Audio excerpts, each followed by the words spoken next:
Hello guys, welcome back to this video.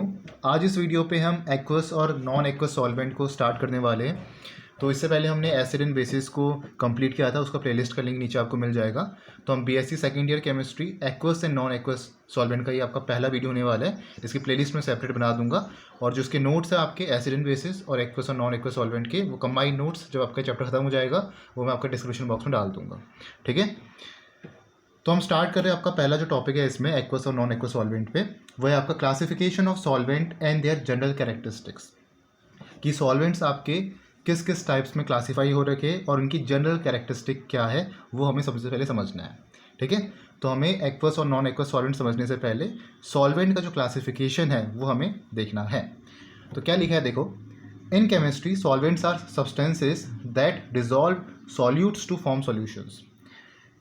हमने solutions देखा है। देखो सॉल्यूशन की डेफिनेशन क्या थी, सॉल्यूट और सॉल्वेंट से जो आपका कंबाइन होकर बनता है वो सॉल्यूशन होता है। तो जब हम सॉल्वेंट में कोई सॉल्यूट डाल रहे हैं तब आपका एक सॉल्यूशन फॉर्म हो रहा है। तो क्या लिखा है, solvents are substances that dissolve solutes to form solution. तो सॉल्वेंट आपके वो सब्सटेंसेस है जो सॉल्यूट को डिजॉल्व करते हैं और वहाँ से आपका सॉल्यूशन फॉर्म होता है। ठीक है, हमने सॉल्यूशन चैप्टर में देखा है ना कि सॉल्यूशन कैसे फॉर्म होता है, सॉल्यूट प्लस सॉल्वेंट से। They are primarily classified based on their polarity and their ability to donate or accept protons. Mainly अगर हम देखें तो हम सॉल्वेंट को कैसे क्लासीफाई करते हैं, बेस्ड ऑन देयर पोलैरिटी, कि वो कितना पोलर है और प्रोटॉन्स को वो डोनेट कैसे कर रहा है और एक्सेप्ट कैसे कर रहा है, उसके अकॉर्डिंग हम सॉल्वेंट्स को क्लासीफाई कर रहे हैं। ठीक है, ऐसी तो हम देख रहे थे ना पहले अपना ब्रोंस्टेड एसिड उसमें, या हमने लक्स फ्लड में देखा, हमने अरीनियस में देखा या लेविसिस में हमने देखा। तो हमें डिफरेंट यही तो देख रहे थे कि किसी में आपका प्रोटॉन एक्सेप्ट कर रहा है, किसी में आपका प्रोटॉन डोनेट कर रहा है, कोई लोन पेयर डोनेट कर रहा है, कोई ऑक्सीडाइन एक्सेप्ट कर रहा है, कोई ऑक्सीडाइन डोनेट कर रहा है। तो यही सब चीज़ें आपकी क्या सॉल्वेंट का आपका रोल होता है और उसी में आपका क्लासिफिकेशन अलग अलग हो रखा है। अब देखते हैं क्लासिफिकेशन ऑफ सॉल्वेंट। तो पहला जो क्लासिफिकेशन है सॉल्वेंट का वो है based on the polarity, based on polarity. तो इसमें पहला क्या आपका, दैट इज पोलर सॉल्वेंट्स। तो पोलर सॉल्वेंट्स क्या होते हैं, देखो पोलर से ही समझ में आ रहा है आपको, इसमें आपको कहीं ना कहीं डाइपोल मोमेंट का कॉन्सेप्ट आएगा। डाइपोल मोमेंट मतलब डाइपोल हम किसे कहते हैं, डाइपोल सिंपल मीनिंग है जहाँ पर आपका एक साइड नेगेटिव चार्ज होता है और एक साइड पॉजिटिव चार्ज होता है। जैसे आपके दो पोल्स है ना, एक साइड नेगेटिव एक साइड पॉजिटिव, और वो कब जनरेट होगा नेगेटिव पॉजिटिव, जब आपका इलेक्ट्रोनेगेटिव डिफरेंस होगा। जैसे ऑक्सीजन और हाइड्रोजन है, ऑक्सीजन आपका ज़्यादा इलेक्ट्रोनेगेटिव है तो इसमें क्या आएगा पार्शियल नेगेटिव। जो आपके इलेक्ट्रॉन्स है, जो आपके बॉन्डिंग वाले इलेक्ट्रॉन्स है, वो इलेक्ट्रॉन्स ऑक्सीजन की तरफ जाएंगे तो इसमें पार्शियल नेगेटिव आएगा, और हाइड्रोजन में क्या आएगा पार्शियल पॉजिटिव। ठीक है, तो उसी को हम कहते हैं पोलर सॉल्वेंट्स। तो these solvent have molecules with significant dipole moments due to the difference in electronegativity between atoms. तो पोलर सॉल्वेंट्स क्या होते हैं, इसमें आपका एक सिग्निफिकेंट डाइपोल मोमेंट हमें देखने को मिलता है, और वो डाइपोल मोमेंट कैसे जनरेट होता है, इलेक्ट्रोनेगेटिविटी के डिफरेंस से जनरेट होता है। They are effective at dissolving ionic and other polar substances. हमने जो क्लास 11 में एक टर्म पढ़ा था, एक हमने लाइन पढ़ी थी कि लाइक डिजॉल्व्स लाइक। इसका मतलब क्या है कि जो आपके पोलर सॉल्वेंट्स होंगे वो पोलर मॉलिक्यूल्स को डिजॉल्व करेंगे, और जो आपके नॉन पोलर सॉल्वेंट्स होंगे वो नॉन पोलर मॉलिक्यूल्स को ही डिजॉल्व करेंगे। तो यहाँ पर भी वही चीज़ लिखी है, they are effective at dissolving ionic and other polar substances. मतलब ये अच्छा काम किसके साथ करेंगे, जो आपका आयोनिक सॉल्वेंट होगा या पोलर सब्सटेंसेस होगा जो डिजॉल्व कर रहा है उसके साथ ही आपका अच्छा काम करेंगे। क्योंकि जब आपका सॉल्वेंट ही पोलर है तो जो आपका मॉलिक्यूल्स जो बेसिकली सॉल्यूट होगा डिजॉल्व करेगा वो भी क्या होना चाहिए, पोलर होना चाहिए, या कह सकते हो आयोनिक होना चाहिए। ठीक है, तभी तो हम बोलेंगे ना लाइक डिजॉल्व लाइक्स, कि पोलर के लिए पोलर है, नॉन पोलर के लिए नॉन पोलर है। Examples including water, methanol, ethanol and acetone. तो जिसमें भी आपको इलेक्ट्रोनेगेटिव डिफरेंस देखने को मिलेगा तो वो आपके क्या होंगे, सब पोलर सॉल्वेंट्स होंगे। ठीक है, तो हमने क्या देखा पहले, क्लासिफिकेशन ऑफ सॉल्वेंट। हम क्या देख रहे हैं, पहला बेस्ड ऑन पोलैरिटी, जिसमें पोलैरिटी का डिफरेंस है। तो पहला हमने क्या देखा, पोलर सॉल्वेंट, और दूसरे क्या आएंगे, नॉन पोलर सॉल्वेंट्स। अब नॉन पोलर सॉल्वेंट नाम से भी पता चल रहा है कि ऐसे सॉल्वेंट्स जो जिसमें आपकी पोलैरिटी नहीं है, मतलब जिसमें डाइपोल मोमेंट नहीं है या बहुत कम है। तो क्या बोलोगे, this solvent consist of molecules with little to no net dipole moment. ये आपके ऐसे सॉल्वेंट है या ऐसे आपके मॉलिक्यूल्स है जिसमें कम डाइपोल मोमेंट है या एकदम ज़ीरो डाइपोल मोमेंट है। Making them suitable for dissolving non polar substances like oils and fats. तो नॉन पोलर सॉल्वेंट आपके ऐसे सॉल्वेंट्स है जिसमें जीरो डाइपोल मोमेंट है या बहुत कम डाइपोल मोमेंट है, जिसके वजह से वो आपके पोलर सब्सटेंसेस को डिजॉल्व नहीं कर पाएगा। तो किसको डिजॉल्व करेगा? नॉन पोलर सब्सटेंसेस को डिजॉल्व करेगा, जैसे ऑयल्स एंड फैट्स हो गए। ठीक है, तो नॉन पोलर के लिए नॉन पोलर वाला सॉल्यूट होगा, पोलर के लिए पोलर वाला सॉल्यूट होगा। ठीक है, examples include hexane, benzene and diethyl ether. तो ये सब क्या है आपके? ये सब नॉन पोलर सॉल्वेंट है। Benzene, hexane, CCl4, diethyl ether, ये सब आपके क्या होते हैं? नॉन पोलर सॉल्वेंट्स होते हैं। ठीक है, तो पहले हमने क्या देखा? बेस्ड ऑन पोलैरिटी देखा, polar solvents and non polar solvents. अब नेक्स्ट है आपके पास based on proton donating ability, मतलब ऐसे सॉल्वेंट जो प्रोटॉन को डोनेट कर रहे हैं या प्रोटॉन को एक्सेप्ट कर रहे हैं, ऐसे हम सॉल्वेंट्स की बात कर रहे हैं। पहले हमने पोलैरिटी के टर्म्स में देखा, अब हम प्रोटॉन डोनेशन या एक्सेप्टेंस के टर्म्स में देख रहे हैं। तो क्या लिखा है? पहले आपके इसमें आता है that is protic solvents. So these solvents can donate hydrogen ions, ये जिसे हम प्रोटॉन कहते हैं, due to the presence of OH and NH bonds. तो प्रोटिक सॉल्वेंट आपके ऐसे सॉल्वेंट होते हैं जो हाइड्रोजन आयन को डोनेट कर सकते हैं। कैसे करेंगे? क्योंकि उनके पास OH या NH बॉन्ड्स, आपके ऐसे बॉन्ड्स होंगे, तब जाके आपके डोनेट कर रहे हैं। इसमें ऐसा क्या हो रहा है कि प्रोटॉन डोनेट कर रहे हैं? क्योंकि देखो आपको दिख रहा है यहाँ पर ऑक्सीजन, नाइट्रोजन, बहुत ज़्यादा इलेक्ट्रोनेगेटिव एलिमेंट्स हैं। तो ये क्या करेंगे? जो आपके बॉन्डेड पेयर ऑफ इलेक्ट्रॉन्स है, ये जो इलेक्ट्रॉन्स है आपके ऑक्सीजन की तरफ शिफ्ट करेंगे, नाइट्रोजन के जो आपके बॉन्डेड पेयर ऑफ इलेक्ट्रॉन्स है ये आपके नाइट्रोजन की तरफ शिफ्ट करेंगे, और जो प्रोटॉन है वो ईजिली आपका निकल जाएगा। ठीक है, जिसकी वजह से ईजिली आपका ये प्रोटॉन डोनर होगा। They are capable of forming hydrogen bonds which makes them effective at stabilising ions in solution. तो जो आपके प्रोटिक सॉल्वेंट्स होते हैं ना, वो आपके हाइड्रोजन बॉन्ड अच्छे से बना सकते हैं। अगर मैं कोई ऐसा मॉलिक्यूल डाल दूं जो आपका हाइड्रोजन बॉन्डिंग करेगा और प्रोटिक सॉल्वेंट आपके पास है, तो बहुत अच्छा हाइड्रोजन बॉन्ड वहाँ पर दिखेगा। इंटरेक्शन जो आपका होगा हाइड्रोजन के साथ वो बहुत अच्छा होगा। ठीक है, तो क्या लिखा है? They are capable of forming hydrogen bonds which makes them effective at stabilising ions in the solution. तो अगर हाइड्रोजन बॉन्डिंग हो रही है तो मतलब आपका जो आयंस है वो सॉल्यूशन के अंदर स्टेबलाइज होंगे, स्टेबिलिटी उन पे आएगी, क्योंकि हाइड्रोजन बॉन्डेड है वो। एग्जाम्पल क्या लोगे? वाटर हो गया, मेथनॉल हो गया, इथेनॉल हो गया और एसिटिक एसिड हो गया। तो देखो वाटर आपका पोलर सॉल्वेंट है, मेथनॉल भी पोलर सॉल्वेंट है, इथेनॉल भी आपका पोलर सॉल्वेंट है और एसिटिक एसिड भी आपका पोलर सॉल्वेंट है। तो पोलर सॉल्वेंट के अंदर ही आपका प्रोटिक सॉल्वेंट भी आ जाता है। ठीक है, क्योंकि पोलर सॉल्वेंट तो क्या हो गया? जिसमें पार्शियल नेगेटिव और पार्शियल पॉजिटिव चार्ज है, जहाँ भी आपको इलेक्ट्रोनेगेटिव डिफरेंस दिखेगा वो क्या होंगे? आपके पोलर सॉल्वेंट होंगे। ठीक है, अगर मैं आपसे बोलूँ एसीटोन, मुझे आप कमेंट में बताना कि एसीटोन आपका पोलर सॉल्वेंट है या प्रोटिक सॉल्वेंट है। जो एसीटोन है आपका पोलर सॉल्वेंट है या प्रोटिक सॉल्वेंट है, मुझे आप कमेंट करके बताना इसका आंसर। ठीक है, ये आपके लिए क्वेश्चन है। अब नेक्स्ट चलते हैं। अब देखो यहाँ पर जैसे आपके पास प्रोटिक सॉल्वेंट का एग्जाम्पल मैंने ले रखा, दैट इज एसिटिक एसिड। अब एसिटिक एसिड में क्या हो रहा है? ये आपका इजीली H+ देगा, है तो ऐसे आपका वीक एसिड, तो वीक डिसोसिएशन करेगा आपका, तो एसिटेट आयन और प्रोटॉन में अलग अलग हो जाएगा। तो यहाँ पर आप ध्यान से देखो, तो ऑक्सीजन में आपका क्या है? यहाँ पर ज़्यादा इलेक्ट्रोनेगेटिव है, तो ये जो बॉन्डेड पेयर ऑफ इलेक्ट्रॉन्स है यहाँ शिफ्ट होंगे, प्रोटॉन आपका इजीली निकल गया। ठीक है, तो ये क्या हो गया? आपका एक टाइप का प्रोटिक सॉल्वेंट हो गया, क्योंकि प्रोटॉन दे सकता है। ए प्रोटिक सॉल्वेंट्स क्या होते हैं? These solvent like OH and NH bonds and therefore can not donate protons.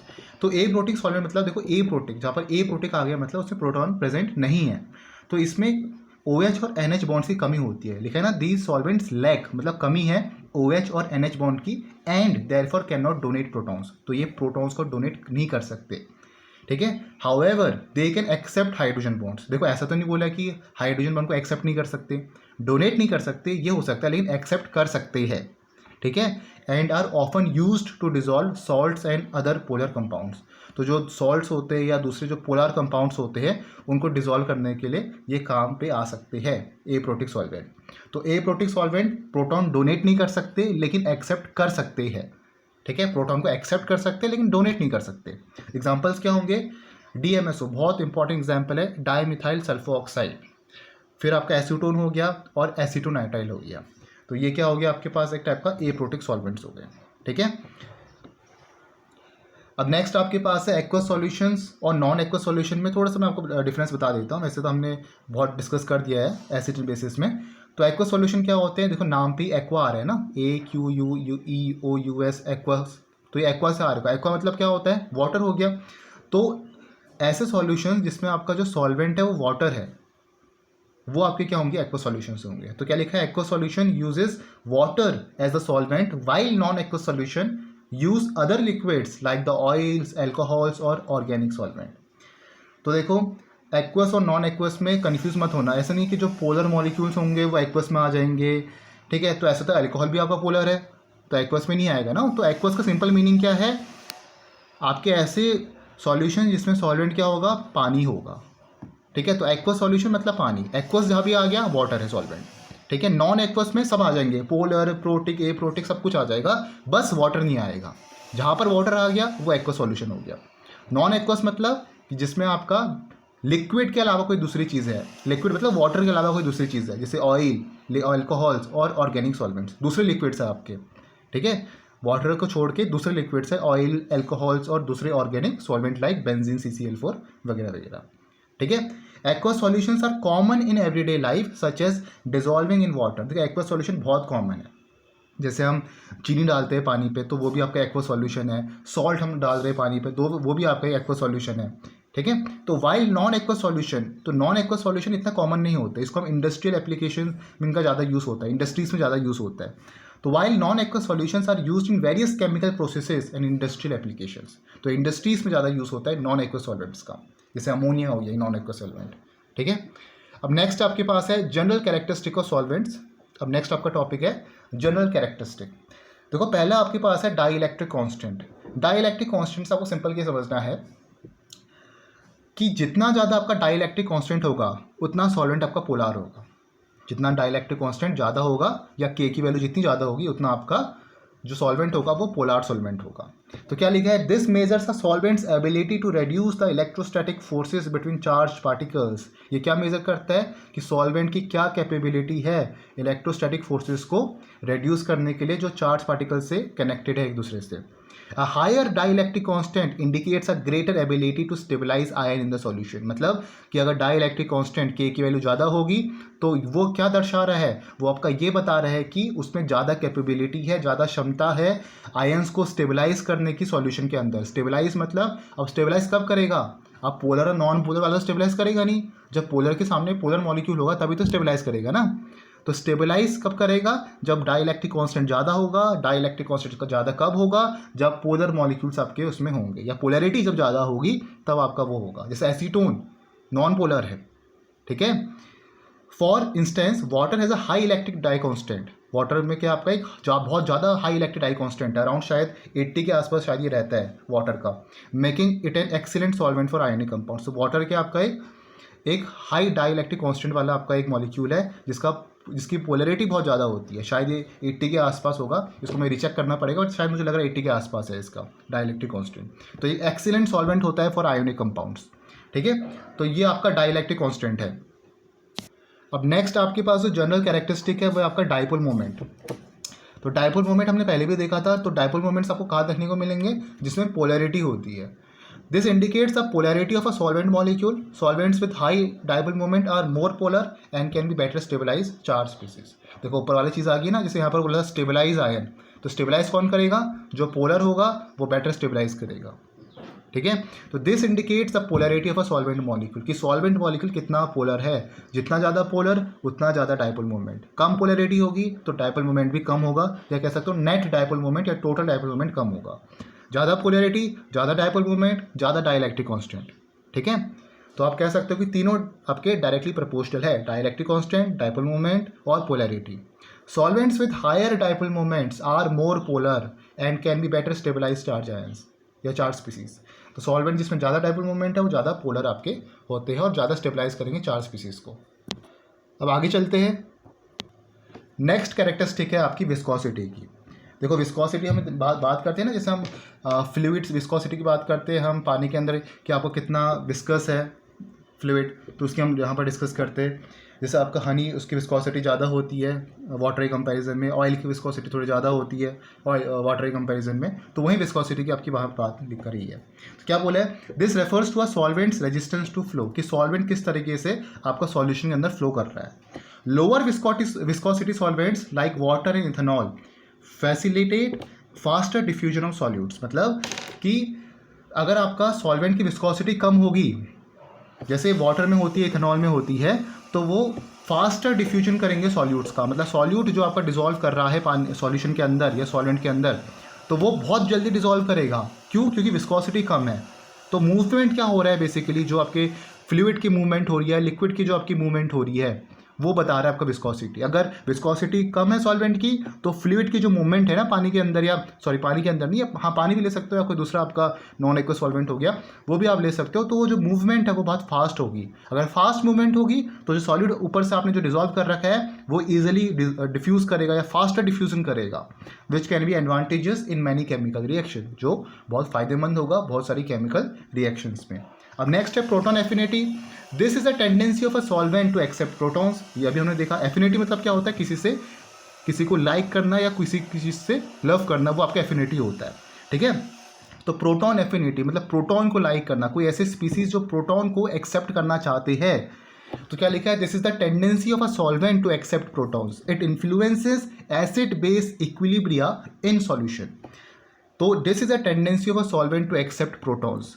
तो जो आपके पास प्रोटॉन एफिनिटी का मीनिंग है, उसका मतलब क्या है कि किसी भी सॉल्वेंट मॉलिक्यूल की टेंडेंसी क्या है, प्रोटॉन को एक्सेप्ट करने की। It influences acid base equilibrium in the solution. ये क्या लाता है, एसिड और बेस में आपका इक्विलिब्रियम सेटअप करता है सॉल्यूशन के अंदर। For example, ammonia has a higher proton affinity than water, affecting the behaviour of solutes differently in each solvent. मतलब अगर मैं दो अलग अलग सॉल्वेंट ले लेता हूँ, जैसे अमोनिया ले लिया मैंने और एक वाटर ले लिया, अब मैं कह रहा हूँ कि अमोनिया आपका ज़्यादा अच्छा उसकी प्रोटॉन एफिनिटी है देन वाटर। इसको हम कैसे एक्सप्लेन करेंगे, इसको हम एक्सप्लेन कर सकते हैं बाय द इलेक्ट्रोनेगेटिव डिफरेंस। जैसे अमोनिया में क्या होता है, नाइट्रोजन होता है, वाटर में क्या होता है, ऑक्सीजन होता है। तो नाइट्रोजन की इलेक्ट्रोनेगेटिविटी क्या होती है, कम होती है ऑक्सीजन के प्रेजेंस में। तो अगर नाइट्रोजन कम इलेक्ट्रोनेगेटिव है तो क्या करेगा, जो उसके आपके लोन पेयर ऑफ इलेक्ट्रॉन्स है वो इजीली डोनेट कर सकता है।